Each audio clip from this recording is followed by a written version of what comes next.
बिस्मिल्लाहिर्रहमानिर्रहीम। अस्सलामुअलैकुम वरहमतुल्लाहि वबरकातुहू। दोस्तों, कैसे हैं, क्या हाल है? उम्मीद करता हूं कि खैर व आफियत से होंगे। तो दोस्तों, इस वीडियो में मैं बतलाने वाला हूं कि जो समय बीत चुका है या जो समय चल रहा है या जो समय आने वाला है, उसके बारे में अगर हमको अरबी में बात करनी हो तो हम कैसे बात करेंगे, किन अल्फाजों का इस्तेमाल करेंगे तो सामने वाला समझ जाएगा कि ये बीता हुआ कल है या आने वाला कल है या जो चल रहा है उस कल के बारे में ये बात कर रहा है।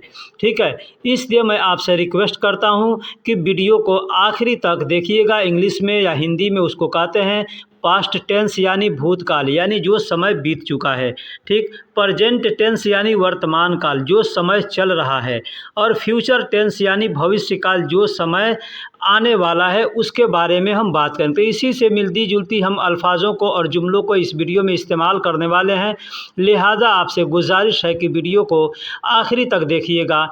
एक और रिक्वेस्ट करता हूँ कि अगर आप हमारे चैनल पर नए हैं या पुराने हैं, चैनल को सब्सक्राइब नहीं किया है तो मेरे भाई सबसे पहले चैनल को सब्सक्राइब कर दीजिए, वीडियो को लाइक कर दीजिए और दोस्तों में भी शेयर कर दीजिए और बेल आइकन को ऑल पे क्लिक करके रखें, क्योंकि हमारा जो भी वीडियो अपलोड होगा सबसे पहले आपके पास नोटिफिकेशन जाएगा और आप उसको देख करके उस वीडियो से फ़ायदा उठा सकते हैं। तो चलिए अब हम वीडियो को शुरू करते हैं। आज के इस वीडियो में सबसे पहला जुमला है, हमको अगर कहना हो कि मैं बाज़ार गया या मैं बाज़ार गया था। अब यहाँ पे इस बात को समझिएगा, ये मैं पास्ट टेंस यानी भूतकाल के बारे में बतला रहा हूँ। अगर हमको कहना हो कि मैं बाज़ार गया या बाज़ार गया था, तो बाज़ार गया यानी ये भी बीता हुआ समय है। बाज़ार गया आने वाले समय के बारे में नहीं हो सकता, या बाज़ार गया जो चल रहा है उसके बारे में भी नहीं हो सकता है। चाहे 1 मिनट पहले बीत गया हो वो समय, या चाहे एक ज़माना पहले बीत गया हो समय, तो 1 मिनट पहले भी जो बीत गया वो भी भूतकाल में जाएगा यानी पास्ट टेंस में जाएगा।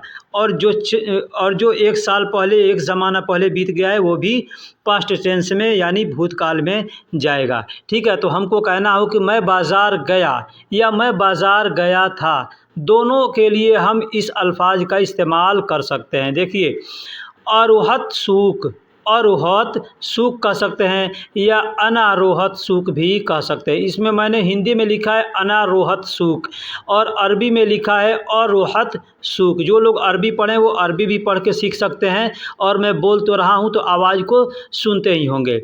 ठीक है, तो कहेंगे अनारोहत सूक। अब अना का मतलब मैं, सूक का मतलब बाज़ार, और रोहत जो ये लास्ट में त दिख रहा है ना, रोहत, तो इस त का मतलब होता है था।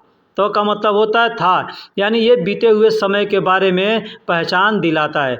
तो कहेंगे अना सूक रोहत, यानी मैं बाज़ार गया। इसका मतलब 2 हो सकता है, बाज़ार गया या बाज़ार गया था, दोनों इसका हो जाएगा। ठीक है, इसको दूसरे तरह से भी बोलने का तरीका है, जैसे दहबत। अब जहबत का मतलब हमने देखिए अरबी में कैसे लिखा है जहबत, और हिंदी में लिखा है दहबत। इस तरीके ज को लोग द बोलते हैं, जैसे जालिका लोग बोलते हैं दालिका, हाजा लोग बोलते हैं हादा। ठीक है, तो उसी तरह से जहबत लिखा गया है लेकिन लोग बोलने के लिए दहबत बोलते हैं। दहबत का मतलब होता है मैं गया था। अलल सूक यानी बाज़ार में या बाज़ार को। इला का मतलब को होता है या में होता है, या पर के लिए भी इस्तेमाल किया जाता है, यानी में, को, पर, दोनों तीनों के लिए अला या इला का इस्तेमाल किया जाता है। इसको हम अला भी पढ़ सकते हैं या इला भी पढ़ सकते हैं। ठीक है, या बोल सकते हैं। तो ज़हबत यानी मैं गया था, अलल सूक यानी बाज़ार में या बाज़ार को। ठीक है, अब बाज़ार पर तो कोई जाएगा नहीं, इसलिए यहाँ पे बाज़ार में या बाज़ार को के लिए इसके यहाँ पे इसका तर्जुमा किया जाएगा। वही अगर किसी चीज़ के ऊपर हमको जाना है, जैसे छत पर जाना है, तो हम वहाँ पे एला का मतलब पर निकालेंगे। ठीक है, तो हम इस तरह से बोल सकते हैं मैं बाज़ार गया या मैं बाज़ार गया था। तो हम ये दोनों तरीका इस्तेमाल कर सकते हैं, आरोहत अलसूक या अना रोहत सूक भी बोल सकते हैं, या ज़हबत इला सूक भी बोल सकते हैं, या ज़हबू, इसको ज़हबुत भी बोल सकते हैं, ज़हबत भी बोल सकते हैं, ज़हबुत भी बोल सकते हैं, ज़हबुत इलल सूक, इस तरह से भी हम बोल सकते हैं। चलिए अब हम अगला जुमला लेते हैं। दोस्तों, इस जुमले में जो हमने जुमला इस्तेमाल किया, जो अल्फाज इस्तेमाल किया है, इसमें आप थोड़ा गौर कीजिएगा, ध्यान दीजिएगा, क्योंकि बहुत इम्पोर्टेंट हमने शब्द इसमें इस्तेमाल किया है। जैसे हमको कहना है कि मैंने 1 साल पहले काम किया था या 1 साल पहले काम किया, ये दोनों शब्दों को, दोनों जुमलों को बोलने के लिए हम अरबी में एक ही जुमला इस्तेमाल करेंगे। जैसे अना शुगुल सवी वाहिद सना गबल, अना शुगुल सवी वाहिद सना गबल। अब मैंने पिछले जुमले में बताया था कि तो किसी भी अल्फाज के यानी किसी भी शब्द के आखिरी में तो का इस्तेमाल किया जाएगा तो वो बीते हुए समय के बारे में पहचान दिलाएगा, ठीक है। लेकिन इस जुमले में हमने कहीं तो का इस्तेमाल नहीं किया है और नहीं कर सकते हैं, क्योंकि यहाँ पे हमने एक ऐसा शब्द इस्तेमाल किया है जो अपने आप में वो पास्ट टेंस में आता है। वो कौन सा शब्द है? तो गबल। गबल का मतलब क्या होता है? पहले। गबल का मतलब पहले होता है। तो गबल का मतलब पहले होता है, क्यों, है ना। देखिए, अब इसका मतलब होता है पहले, यानी इसका मतलब पहले भी होगा और पीछे भी होगा, पहले भी होगा और पीछे भी होगा। कैसे? अब हमको कहना है कि मैंने 1 साल पहले काम किया था या 1 साल पीछे काम किया था। मैं ये भी कह सकता हूँ, ये भी आप भी कह सकते हैं कि मैं 1 साल पीछे काम किया था या मैं 1 साल पहले काम किया था। तो हम कहेंगे यहाँ गबल का इस्तेमाल कर देंगे तो पीछे भी हो गया और पहले भी हो गया। ये समय के लिए इस्तेमाल किया जाता है। जो गबल है ये समय के लिए इस्तेमाल किया जाता है। वैसे पीछे के लिए वारा का इस्तेमाल किया जाता है और पीछे के लिए खल्फ का भी इस्तेमाल किया जाता है। तो ये जो 2 अल्फाज हैं, खल्फ और वारा, ये हमेशा इस्तेमाल किया जा सकता है, ये हमेशा इस्तेमाल किया जा सकता है। लेकिन इससे ये समझ में नहीं आएगा आदमी को कि तुम क्या इसको मतलब बीते हुए समय के बारे में बता रहे हो कि ये जो चल रहा है उसके बारे में, ये आने वाले समय के बारे में। लेकिन जब हम गबल का इस्तेमाल करेंगे तो इससे मालूम साफ होता है कि ये बीते हुए समय के बारे में बतलाया जा रहा है, चाहे वो समय 1 मिनट पहले बीता हो या वो समय 1 साल पहले बीता हो। तो हमको कहना हो कि मैंने 1 साल पहले काम किया या मैंने 1 साल पहले काम किया था, दोनों के लिए हम बोलेंगे अना शुगुल सवी वाहिद सना गबल, व अना शुगुल सवी वाहिद सना गबल, इस तरह से हम बोल सकते हैं। अब अगला जुमला लेते हैं। तो दोस्तों, एक और जुमला इस्तेमाल करते हैं। जैसे मैंने बोला उसे 1 साल पीछे जाओ, मैंने बोला उसे 1 साल पीछे जाओ। अब हम कहेंगे, अगर यहाँ पे अगर हम इस्तेमाल करते हैं कि मैंने बोला उसे घर के पीछे जाओ, तो घर के पीछे जाओ, तो यहाँ पे हम घर के पीछे के लिए, हम पीछे के लिए हम खल्फ का इस्तेमाल करेंगे या वरा का इस्तेमाल करेंगे, ठीक है। लेकिन अगर वही हमको बोलना है कि पिछले समय में जाओ, वक्त में जाओ और जा कर के सोचो कि कैसे ये काम हुआ था, याद करो। जैसे तुमने कोई काम, आदमी गलती कर देता है तो हम कहते हैं ना कि याद करो कि ये काम कैसे तुमने किया था, कैसे गलती हो गया, क्या मिस्टेक किया था। तो इसके लिए हम क्या बोलेंगे कि पीछे जा कर के सोचो, पीछे यानी पिछले समय में जा कर के सोचो कि कैसे हुआ था। तो अगर इस तरह का बात है तो हम कहेंगे कि मैंने बोला उसे 1 साल पीछे जाओ या 1 दिन पीछे जाओ या 1 महीना पीछे जाओ या 1 मिनट का ही पहले है बीत गया है, तो हम कहेंगे याद करो कैसे किए थे, ठीक है। तो हम कहेंगे मैंने बोला उसे 1 साल पीछे जाओ, तो हम कहेंगे अनागाल। अनागाल का होता है मैंने कहा या मैंने बोला, ठीक। वाहिद सना, वाहिद सना यानी 1 साल। गबल रोह यानी पीछे जाओ, पीछे जाओ या पहले जाओ। गबल का मतलब पहले भी होता है और पीछे भी होता है। तो गबल रोह यानी पीछे जाओ, ठीक। अब हमने एक और चीज़ बता दूं कि इसमें भी हमने कहीं तो का इस्तेमाल नहीं किया है, किसी भी अल्फाज में तो का इस्तेमाल नहीं किया है, क्योंकि गबल का इस्तेमाल कर दिया तो अपने आप में वो भूतकाल के लिए इस्तेमाल किया जाता है, तो वो हो गया कि मैंने बोला उसे 1 साल पीछे जाओ, तो अनागाल वाहिद सना गबल रो। अब अगला जुमला लेते हैं। तो दोस्तों, एक और जुमला लेते हैं पास्ट टेंस का। जैसे अगर हमको कहना हो कि तुम क्या कर रहे थे, अगर हम किसी से पूछ रहे हैं कि तुम क्या कर रहे थे, अब ये क्या है, ये सालों साल पहले का बात नहीं है, ये कुछ देर पहले की बात है, ठीक है। लेकिन इसको हम सालों साल पहले के भी बारे में पूछ सकते हैं, बोल सकते हैं कि तुम क्या कर रहे थे पहले, ठीक है, या तुम क्या किए पहले। इसके बारे में तो हम पहले भी इसमें कह सकते हैं तुम क्या कर रहे थे पहले, या तुम क्या किए पहले, ठीक है। लेकिन हम अगर पहले का इस्तेमाल इसमें नहीं करते हैं, सिर्फ कहते हैं तुम क्या कर रहे थे या तुम क्या किए, तो यहाँ पे हम क्या अल्फाज इस्तेमाल करेंगे। यहाँ पे हम कहेंगे माज़ा कुंतुम तफ़अलून, माज़ा कुंतुम तफ़अलून, यानी बोलने का हम यहाँ इसमें लोकल लैंग्वेज भी इस्तेमाल कर रहे हैं और जो शुद्ध अरबी होती है उसको भी हम यहाँ इस्तेमाल करके बतला रहे हैं, ठीक है। तो हम कहेंगे माज़ा कुंतुम तफ़अलून। अब माज़ा का मतलब होता है क्या, कुंतुम यानी तुम सब, कुंतुम का मतलब होता है तुम सब, तफ़अलून मतलब कौन सा काम किए, कौन सा काम किए, यानी ये जो लास्ट में जो नौ लिखा हुआ है तफ़अलून, यानी ये बहुत से लोगों के लिए इस्तेमाल किया जाता है। यानी जैसे हम लोग हिंदी उर्दू में अरबी में कहते हैं ना नहनु, तो हम अगर तफ़अलू कहेंगे तो एक आदमी के लिए होगा, लेकिन तफ़अलून कहेंगे तो कई आदमी के लिए होगा। नहना यानी ये जो न इस्तेमाल किया गया है ना, ये नहना का, ये न का मतलब नहना होता है, ठीक है। तो हम कहेंगे तफ़अलून यानी क्या कर रहे थे। यहाँ पे यहाँ पे ये जमा भी है यानी बहुवचन भी है एक, ठीक है। तो माज़ा का मतलब क्या, कुंतुम यानी तुम सब, तफ़अलून यानी कौन सा काम कर रहे थे, यानी ये टोटल जब आएगा पूरा जुमला तो तफ़अलून, कुंतुम तफ़अलून यानी तुम सब क्या कर रहे थे या तुम क्या कर रहे थे, ठीक।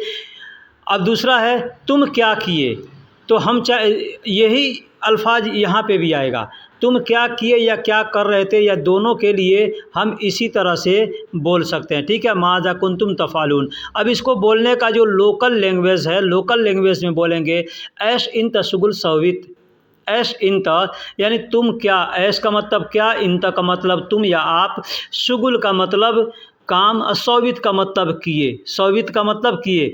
तो सौवित अगर तुमने बोल दिया तो सौवित इसमें हमने तो का इस्तेमाल किया, पिछले जुमले में हमने तो का इस्तेमाल नहीं किया था, वहाँ पे हमने गबल का इस्तेमाल किया था, ठीक है।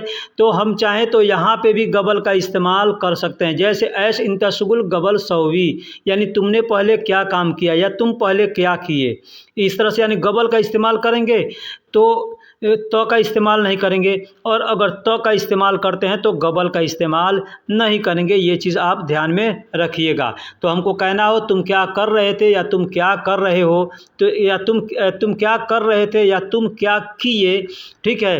तो हम इस तरह से कहेंगे माज़ा कुंतुम तफ़अलून या ऐश इंता शुगुल सौवित, ठीक, या तुम सब क्या कर रहे थे, यहाँ पे ऐसे भी हम बोल सकते हैं। दोस्तों एक अगला जुमला लेते हैं, ये वर्तमान काल के लिए, यानी जो समय चल रहा है इसके लिए हम लेते हैं। जुमला हम बनाते रहें तो हज़ारों जुमला बनेगा लेकिन ख़त्म नहीं होगा, लेकिन समझदार के लिए इशारा काफ़ी है। आप अगर समझने की सलाहियत रखते हैं, क़ुव्वत रखते हैं, तो आप बहुत जल्द समझ सकते हैं, ठीक है। हमको कहना हो, जैसे हमने कहा तुम क्या कर रहे थे, वो हो गया बीते हुए समय के लिए, या तुम क्या किए, वो भी हो गया बीते समय के लिए। लेकिन हमको अगर इसी को अगर हमको वर्तमान काल में बनाना हो, जैसे हम लोग पढ़ते थे तो मास्टर हमको हमको वाक्य देते थे और कहते थे कि इसको आपको वर्तमान काल में भी बनाना है, भूतकाल में भी बनाना है और भविष्य काल में भी बनाना है। तो उसमें कौन सा लफ्ज़ इस्तेमाल करेंगे, यानी बदली करेंगे कि वो भूतकाल से भविष्य काल बनेगा और भविष्य काल से वर्तमान काल बनेगा। तो यही मैं आपको बतला रहा हूँ कि पिछले जुमले में मैंने बताया कि तुम क्या कर रहे थे या तुम क्या किए। अब यहाँ पे हमने इस्तेमाल किया तुम क्या कर रहे हो, तुम क्या कर रहे हो, ये है वर्तमान काल, ठीक है। या तुम क्या कर रहे, या तुम सब क्या कर रहे, या तुम सब क्या कर रहे हो, ऐसे बोलना। अब इसी तरह से हमको जो भी जुमला बनाना हो हम यहाँ पे ऐसे इस्तेमाल करके हम बना सकते हैं, ठीक है। तो अगर हमको कहना हो कि तुम क्या कर रहे हो तो कहेंगे माज़ा तफ़अलू। देखिए तफ़अलू इसमें तो का मतलब तुम होता है, माज़ा का मतलब क्या होता है, और जो तफ़अलू तो का मतलब तुम होता है। फ़ाल का मतलब काम होता है, फ़ेल। हम लोग कहते हैं फ़ेल कहते हैं या अमल कहते हैं या शुगुल कहते हैं। तो फ़ेल आदमी कहता है ना कौन सा फ़ेल करते हो, कौन सा फ़ेल करते हो, तो ये फ़ेल का मतलब भी काम होता है, ठीक है। तो तफ़अलू यानी तुम कर रहे हो कौन सा काम, तुम कर रहे हो कौन सा काम। माज़ा का मतलब क्या हो गया, ठीक है। तो तफ़अलु, माज़ा तफ़अलु यानी तुम क्या कर रहे हो या तुम कौन सा काम कर रहे हो, ठीक, इसका मतलब ये हुआ। दूसरा है ऐश इंता शुगुल सवी, यानी तुम क्या कर रहे या तुम क्या काम कर रहे हो या तुम कौन सा काम कर रहे हो, इसका मतलब ये होता है। तो ऐश इंता शुगुल सवी ये लोकल लैंग्वेज हो गया, और ये शुद्ध अरबी जो हो गया माज़ा तफ़अलु, इस तरह से हम कह के बोल सकते हैं। जो लोग अरबी जानते हैं तो उनके लिए हमने नीचे अरबी का लिखावट भी दे दिया है, ठीक है। अब आगे हम लेते हैं। तो दोस्तों इस जुमले में भी मैं आपको एक बतला रहा हूँ जो वर्तमान काल के लिए इस्तेमाल किया जाएगा, और इस तरह से कोई भी आप जुमले सेंटेंस बना सकते हैं जो वर्तमान काल के लिए होगा। अब इसमें मैं बतला दूं कि वर्तमान काल कैसे पहचाना जाएगा कि ये वर्तमान काल है। अब इसमें देखिए शुरू से लेकर के हम क्या कर रहे हैं, मैं उम्रा के लिए जा रहा हूँ, तो ये जो है हमारा काम हो गया कि किस काम के लिए। अब काम करने को क्रिया कहते हैं, जो काम करेंगे कोई भी काम तो क्रिया कहते हैं। तो ये क्रिया जो है लास्ट में आपको दिख रहा है जा रहा हूँ, जा रहा हूँ। अब यही हम कहेंगे गया था, तो ये जो क्रिया हो गया गया था, ये भूतकाल के लिए यानी बीते समय के लिए हो गया। अब जा रहा हूँ यानी वर्तमान काल के लिए, मौजूदा हालात के लिए, मौजूदा वक्त के लिए। अब वही हम कहेंगे अगर गया था या जाऊँगा, तो जाऊँगा जो हो जाएगा तो वो आने वाले समय के लिए हो जाएगा यानी भविष्य काल के लिए, ठीक है। तो हमको कहना है कि मैं उम्रा के लिए मक्का जा रहा हूँ, तो हम कैसे कहेंगे। अब इसमें हमने दो लैंग्वेज, इसने दो शब्द इस्तेमाल किए, दो जुमले।